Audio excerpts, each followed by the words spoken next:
Hello friends, welcome back to Janasamaya YouTube channel. ಗೃಹಲಕ್ಷ್ಮಿಯರಿಗೆ ಒಂದು ಭರ್ಜರಿ ಗುಡ್ ನ್ಯೂಸ್ ಇದೆ.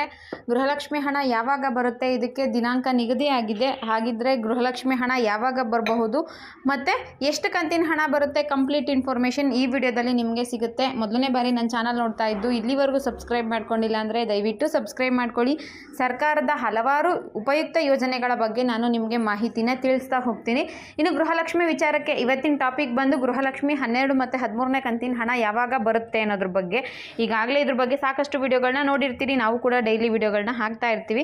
ಈಗ ಸರ್ಕಾರದಿಂದ ಹಣ ಬಿಡುಗಡೆಗೆ ತಯಾರಿ ಎಲ್ಲ ನಡೆದಿದೆ. ಹಾಗಿದ್ರೆ ಹಣ ಬಿಡುಗಡೆ ಯಾವಾಗ ಆಗಬಹುದು ಮತ್ತು ಯಾವ ಕಂತಿನ ಹಣ ಬಿಡುಗಡೆ ಮಾಡ್ತೀರಾ ಅನ್ನೋದು ಕೂಡ ಈ ವಿಡಿಯೋದಲ್ಲಿ ನಿಮಗೆ ಗೊತ್ತಾಗುತ್ತೆ.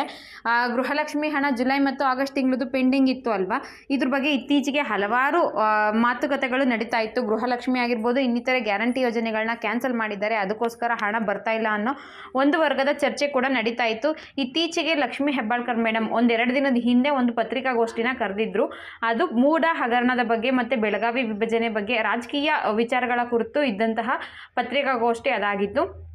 ಅದರಲ್ಲಿ ಬಂದಿದ್ದಂತಹ ಪತ್ರಿಕೆಯವರು ಅಥವಾ ನ್ಯೂಸ್ ಮೀಡಿಯಾದವರು ಒಂದಷ್ಟು ಪ್ರಶ್ನೆಗಳನ್ನ ಕೇಳಿದ್ರು, ಮುಖ್ಯವಾಗಿ ಗ್ಯಾರಂಟಿ ಯೋಜನೆಗಳ ಬಗ್ಗೆ. ಅದರಲ್ಲೂ ಗೃಹಲಕ್ಷ್ಮಿ ವಿಚಾರವಾಗಿ ಕೇಳಿದ್ರು, ಗೃಹಲಕ್ಷ್ಮಿ ಹಣ ಯಾವಾಗ ಬರುತ್ತೆ ಮೇಡಮ್, ತುಂಬ ತಿಂಗಳುಗಳಿಂದ ಕಾಯ್ತಾ ಇದ್ದಾರಲ್ವ, ಎಷ್ಟು ದಿನ ಆಗಬಹುದು ಇನ್ನೂ ಅಂತ. ಅದಕ್ಕೆ ಲಕ್ಷ್ಮೀ ಹೆಬ್ಬಾಳ್ಕರ್ ಮೇಡಮ್ ಅವರು ಗೃಹಲಕ್ಷ್ಮಿ ಆಗಿರ್ಬೋದು, ಇನ್ನಿತರ ಎಲ್ಲ ಗ್ಯಾರಂಟಿ ಯೋಜನೆಗಳನ್ನ ನಾವು ಕಂಟಿನ್ಯೂ ಮಾಡ್ಕೊಂಡು ಹೋಗ್ತೀವಿ, ಅವು ಯಾವುದೇ ಕಾರಣಕ್ಕೂ ನಿಲ್ಲೋದಿಲ್ಲ. ಇನ್ನು ಗೃಹಲಕ್ಷ್ಮಿ ಯೋಜನೆಯ 2 ಕಂತಿನ ಹಣ ನಮ್ಮ ಕಡೆಯಿಂದ ಪೆಂಡಿಂಗ್ ಇದೆ, ಅದನ್ನು ನಾವು ಒಂದು ವಾರದೊಳಗಡೆ ಕ್ಲಿಯರ್ ಮಾಡ್ತೀವಿ ಅಂತ ತಿಳಿಸಿದ್ದಾರೆ. ಈಗಾಗಲೇ ಜೂನ್ ತಿಂಗಳದ್ದು ಒಂದು ಸ್ವಲ್ಪ ಕ್ಲಿಯರ್ ಆಗಿದೆ ಅಲ್ವಾ, ಸ್ವಲ್ಪ ಅದು ಪೆಂಡಿಂಗ್ ಇದೆ. ಬಟ್ ಜುಲೈ ತಿಂಗಳದ್ದು ಪ್ರೋಸೆಸ್ಗಳೆಲ್ಲ ಸ್ಟಾರ್ಟ್ ಆಗಿದೆಯಂತೆ. ಈಗಾಗಲೇ ನಿಮ್ಮ ಖಾತೆಗಳಿಗೆ ಹಣ ಬರಲಿಕ್ಕೆ ಸ್ಟಾರ್ಟ್ ಆಗಿರಬಹುದು. ಯಾರ್ದಾದ್ರೂ ಅಮೌಂಟ್ ಬಂದಿತ್ತು ಅಂದರೆ ದಯವಿಟ್ಟು ಕಮೆಂಟ್ ಮಾಡಿ ತಿಳಿಸಿ, ನಮಗೆ ಅಮೌಂಟು ರಿಸೀವ್ ಆಗಿದೆ ಅಂತ. ಈಗೆಲ್ಲ ಪ್ರಕ್ರಿಯೆಗಳು ಶುರು ಆಗಿದೆ, ಅಮೌಂಟ್ ಬರುತ್ತೆ ಅಂತ ಹೇಳಿದ್ದಾರೆ. ಹಾಗಾಗಿ ಇವತ್ತಿಂದ ಅಥವಾ ನಾಳೆಯಿಂದ ಹಣ ಬರಬಹುದು ಅಂತ ನಿರೀಕ್ಷೆ ಮಾಡಲಾಗಿದೆ. ಯಾಕಂದರೆ ನಿನ್ನೆ ಭಾನುವಾರ ಇತ್ತು, ವರ್ಕಿಂಗ್ ಡೇ ಇರಲಿಲ್ಲ. ಇವತ್ತಿನಿಂದ ಹಣ ಜಮೆ ಆಗಬಹುದು ಅನ್ನೋ ಮಾಹಿತಿ ಒಂದು ಕಡೆ ಹರಿದಾಡ್ತಾ ಇದೆ. ನೋಡಿ, ಇವತ್ತು ಸೋಮವಾರ, ಇವತ್ತು ಸರ್ಕಾರಿ ಕೆಲಸದ ದಿವಸಗಳು, ಜೊತೆಗೆ ಬ್ಯಾಂಕ್ಗಳು ಕೂಡ ಓಪನ್ ಇರುತ್ತೆ. ಮೊನ್ನೆ ಶನಿವಾರ ಇತ್ತಲ್ವ, ಶನಿವಾರ 4ನೇ ಶನಿವಾರ ಆಗಿರೋದ್ರಿಂದ ಬ್ಯಾಂಕ್ಗಳು ರಜಾ ಇತ್ತು, ಮತ್ತು ಭಾನುವಾರ ಕೂಡ ರಜಾ ಇತ್ತು. ಇವತ್ತು ಸೋಮವಾರ ವರ್ಕಿಂಗ್ ಡೇ ಇರೋದ್ರಿಂದ ಇವತ್ತಿನಿಂದ ಗೃಹಲಕ್ಷ್ಮಿ ಹಣ ಜಮೆ ಆಗಬಹುದು ಅಂತ ಹೇಳ್ತಾ ಇದ್ದಾರೆ. ನಿಮ್ಗೇನಾದರೂ ಹಣ ಬಂತು ಅಂದರೆ ದಯವಿಟ್ಟು ಕಮೆಂಟ್ ಮಾಡಿ ತಿಳಿಸಿ. ಇನ್ ಕೇಸ್ ಬಂದಿಲ್ಲ ಅಂದರೂ ಕೂಡ ಕಮೆಂಟ್ ಮಾಡಿ ತಿಳಿಸಿ. ಮೂಲಗಳ ಪ್ರಕಾರ ಇವತ್ತಿಂದನೇ ಹಣ ಜಮೆ ಆಗೋದಕ್ಕೆ ಸ್ಟಾರ್ಟ್ ಆಗುತ್ತಂತೆ. ಒಂದು ಕಂತಿನ ಹಣ ಮಾತ್ರ ಜಮೆ ಮಾಡ್ತಾರೆ, ಅಂದರೆ ಜುಲೈ ಕಂತಿನ ಹಣ ಜಮೆ ಮಾಡ್ತಾರೆ. ಅದಾದಮೇಲೆ ಒಂದು ವಾರ ಆದಮೇಲೆ ನಿಮಗೆ ಆಗಸ್ಟ್ ಕಂತಿನ ಹಣ ಜಮೆ ಆಗುತ್ತಂತೆ.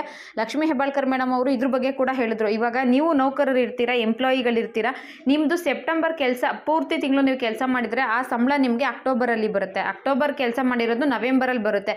ಹಾಗೆ ಗೃಹಲಕ್ಷ್ಮಿದು ಕೂಡ ನಿಮಗೆ ಆಗಸ್ಟ್ ತಿಂಗಳದು ಸೆಪ್ಟೆಂಬರಲ್ಲಿ ಬರುತ್ತೆ, ಸೆಪ್ಟೆಂಬರ್ ತಿಂಗಳು ಹಣ ಅಕ್ಟೋಬರಲ್ಲಿ ಬರುತ್ತೆ ಅನ್ನೋ ಮಾಹಿತಿನ ತಿಳಿಸ್ಕೊಟ್ಟಿದ್ದಾರೆ. ಮತ್ತು ಗ್ಯಾರಂಟಿ ಯೋಜನೆಗಳು, ಗೃಹಲಕ್ಷ್ಮಿ, ಅನ್ನಭಾಗ್ಯ ಆಗಿರ್ಬೋದು, ಯುವ ನಿಧಿ, ಯಾವುದೇ ಕಾರಣಕ್ಕೂ ನಾವು ಕ್ಯಾನ್ಸಲ್ ಮಾಡೋದಿಲ್ಲ, ಎಲ್ಲನೂ ಕೂಡ ಕಂಟಿನ್ಯೂ ಮಾಡ್ಕೊಂಡು ಹೋಗ್ತೀವಿ ಅಂತ ಹೇಳಿದ್ದಾರೆ. ಈ ವಿಚಾರ ಯಾಕಪ್ಪ ಬಂತು ಅಂದರೆ, ಮೇಡಮ್ ನೀವು ಕರೆಕ್ಟಾಗಿ ಹಣ ಹಾಕ್ತಿಲ್ವಲ್ಲ, ಕರೆಕ್ಟಾಗಿ ಪ್ರತಿ ತಿಂಗಳು ಹಣ ಹಾಕಿದರೆ ಯಾರಿಗೂ ಯಾವುದೇ ರೀತಿಯ ಡೌಟ್ಗಳು ಇರ್ತಿರ್ಲಿಲ್ಲ. ಈಗ ಒಂದು ತಿಂಗಳು ಹಾಕೋದು, ಸ್ವಲ್ಪ ಹಣ ಹಾಕೋದು, ಸ್ವಲ್ಪ ಪೆಂಡಿಂಗ್ ಉಳಿಸ್ಕೊಳ್ಳೋದು, ಈ ರೀತಿ ಮಾಡ್ತಾ ಇದ್ದೀರಾ. BJP ಅವರೆಲ್ಲ ನಿಮ್ಮನ್ನು ಆಡ್ಕೋತಾ ಇದ್ದಾರೆ. ಜೊತೆಗೆ ಜನಗಳಿರ್ತಾರಲ್ಲ, ಅವ್ರಿಗೆ ನಿಮ್ಮ ಮೇಲೆ ನಂಬಿಕೆ ಕಮ್ಮಿ ಆಗ್ತಿದೆ. ನೀವು ಹಣ ಲೇಟಾಗಿ ಹಾಕ್ತಿರೋದ್ರಿಂದ ಈ ಯೋಜನೆಗಳು ಕ್ಯಾನ್ಸಲ್ ಆಗ್ತಾ ಇರಬಹುದು, ಅದಕ್ಕೋಸ್ಕರ ಇವ್ರು ಹಣ ಹಾಕ್ತಿಲ್ಲ ಅಂತ ಅವ್ರ ಮನಸ್ಸಿಗೆ ಬರ್ತಾ ಇದೆಯಲ್ಲ ಅಂತ ಕೇಳಿದ್ದಕ್ಕೆ ಅವ್ರು ಹೇಳಿದ್ದಿಷ್ಟೇ. BJP ಅವರು ನಾವು ಅಧಿಕಾರಕ್ಕೆ ಬರೋಕ್ಕಿಂತ ಮುಂಚೆ ಇವರು ಚುನಾವಣೆಯಲ್ಲಿ ಗೆಲ್ಲಕ್ಕೋಸ್ಕರ ಮಾತ್ರ ಈ ರೀತಿ ಹೇಳ್ತಿದ್ದಾರೆ, ಗೆದ್ದ ಮೇಲೆ ಈ ಯೋಜನೆಗಳನ್ನ ಅವರು ಕಂಟಿನ್ಯೂ ಮಾಡಲ್ಲ, ಇದ್ಯಾವುದು ಕೂಡ ಅನುಷ್ಠಾನಕ್ಕೆ ಬರೋಲ್ಲ ಅಂತ ಹೇಳ್ತಿದ್ರು. ಆದರೆ ನಾವು ಗೆದ್ದ ಮೇಲೆ ಈ ಯೋಜನೆಗಳನ್ನ ಜಾರಿಗೆ ತಂದು ಈಗಾಗಲೇ ಬಡವರಿಗೆ ಅದನ್ನು ತಲುಪಿಸಿದ್ದೀವಿ. ಗೃಹಲಕ್ಷ್ಮಿ 11ನೇ ಕಂತಿನವರೆಗೂ ನಾವು ಎಲ್ಲ ಹಣಗಳನ್ನ ತಲುಪಿಸಿದ್ದೀವಿ. ಈಗ ಅವರು ಅದನ್ನು ಸಹಿಸ್ಕೊಳ್ಳೋಕ್ಕಾಗ್ತಿಲ್ವಲ್ಲ, ಜನಗಳಿಗೆ ನಮ್ಮ ಮೇಲೆ ಒಲವಿರೋದನ್ನ ಅವರು ಸಹಿಸ್ಕೊಳ್ಳೋಕ್ಕಾಗ್ದಿಲ್ವಲ್ಲ, ಅದಕ್ಕೋಸ್ಕರ ಅವರು ಈ ಯೋಜನೆಗಳನ್ನ ಕ್ಯಾನ್ಸಲ್ ಮಾಡಿಬಿಟ್ಟಿದ್ದಾರೆ, ದುಡ್ಡಿಲ್ಲ ಅಂತ ಹೇಳ್ತಾ ಇದ್ದಾರೆ. ನಾವು ಈ ಕಡೆ ಯೋಜನೆಗಳಿಗೆ ಹಣ ಕೂಡ ಹಾಕ್ತಿದ್ದೀವಿ, ಜೊತೆಗೆ ಬೇರೆ ಬೇರೆ ರೀತಿಯ ಕಾರ್ಯಕ್ರಮಗಳನ್ನ ನಾವು, ಅಂದರೆ ಅಭಿವೃದ್ಧಿ ಕಾರ್ಯಕ್ರಮಗಳನ್ನ ನಾವು ಕೂಡ ಮಾಡ್ಕೊಂಡು ಹೋಗ್ತಾ ಇದ್ದೀವಿ. ಅದಕ್ಕೆ ಯಾವುದೇ ರೀತಿ ತೊಂದರೆ ಇಲ್ಲ. ನೀವು BJP ಅವರು ಹೇಳೋದು, ವಿಪಕ್ಷಗಳು ಹೇಳ್ತಾರಲ್ಲ, ಅವ್ರ ಮಾತನ್ನ ನಂಬ್ಕೊಳ್ಳೋಕೆ ಹೋಗ್ಬಿಡಿ. ನಾವು ಹೇಳೋದೇ ಸತ್ಯ. ಯಾವುದೇ ಗ್ಯಾರಂಟಿ ಯೋಜನೆಗಳನ್ನ ನಾವು ಕ್ಲೋಸ್ ಮಾಡೋದಿಲ್ಲ, ಕಂಟಿನ್ಯೂ ಮಾಡ್ಕೊಂಡು ಹೋಗ್ತೀವಿ. ಸದ್ಯಕ್ಕೆ ನಿಮಗೆ ಜುಲೈ ತಿಂಗಳು ಹಣ ಮಾತ್ರ ಬಿಡುಗಡೆ ಮಾಡ್ತೀವಿ. ಒಂದು ವಾರ ಆದಮೇಲೆ ನಿಮಗೆ ಆಗಸ್ಟ್ ತಿಂಗಳು ಹಣ ಕೂಡ ಬಿಡುಗಡೆ ಮಾಡ್ತೀವಿ ಅಂತ ತಿಳಿಸಿದ್ದಾರೆ. ಇನ್ನು 2,500 ಹಣ ಕೋಟಿ ಪ್ರತಿ ತಿಂಗಳು ರಿಲೀಸ್ ಬೇಕಾಗಿರೋದ್ರಿಂದ ಒಂದೇ ಸಲ ಎಲ್ಲನೂ ಕೂಡ ಅವರು ರಿಲೀಸ್ ಮಾಡೋಕ್ಕಾಗಲ್ಲ, ಹಂತವಾಗಿ ಹಣನ ರಿಲೀಸ್ ಮಾಡಬೇಕು. ಹಾಗಾಗಿ ಸ್ವಲ್ಪ ತಡ ಆಗುತ್ತೆ ಅನ್ನೋ ಮಾಹಿತಿನ ತಿಳಿಸಿದ್ದಾರೆ. ನೋಡಿ ವಿಡಿಯೋ ನೋಡ್ತಿರೋ ಯಾರಿಗಾದರೂ ಹಣ ಬಂದರೆ ದಯವಿಟ್ಟು ಕಮೆಂಟ್ ಮಾಡಿ ತಿಳಿಸಿ. ಇದು ಹಂಬಲ್ ರಿಕ್ವೆಸ್ಟು. ಯಾಕಂದರೆ ಇವತ್ತಿಂದ ಸ್ಟಾರ್ಟ್ ಆಗಬಹುದು ಅಂತ ಹೇಳ್ತಿದ್ದಾರೆ. ಬಟ್ ಅಕೌಂಟಿಗೆ ಹಣ ಹೋದ್ರೇ ನಮಗೆ ಗೊತ್ತಾಗೋದು ಹಣ ಬರೋದಕ್ಕೆ ಸ್ಟಾರ್ಟ್ ಆಗಿದೆ ಅಂತ.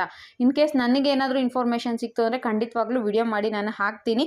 ಇದಿಷ್ಟು ಇವತ್ತಿನ ವಿಡಿಯೋ ಆಗಿತ್ತು. ಗೃಹಲಕ್ಷ್ಮಿ ಹಣ ಇಂದಿನಿಂದ ರಿಲೀಸ್ ಆಗಬಹುದು ಅನ್ನೋ ಮಾಹಿತಿ ಸಿಕ್ಕಿದೆ. ಹಾಗಿದ್ರೆ ಈ ವಿಡಿಯೋ ಇಷ್ಟ ಆಗಿದ್ರೆ ಒಂದು ಲೈಕ್ ಮಾಡಿ, ಶೇರ್ ಮಾಡಿ, ಮಿಸ್ ಮಾಡದೆ ಸಬ್ಸ್ಕ್ರೈಬ್ ಮಾಡ್ಕೊಳ್ಳಿ. Thank you for watching friends.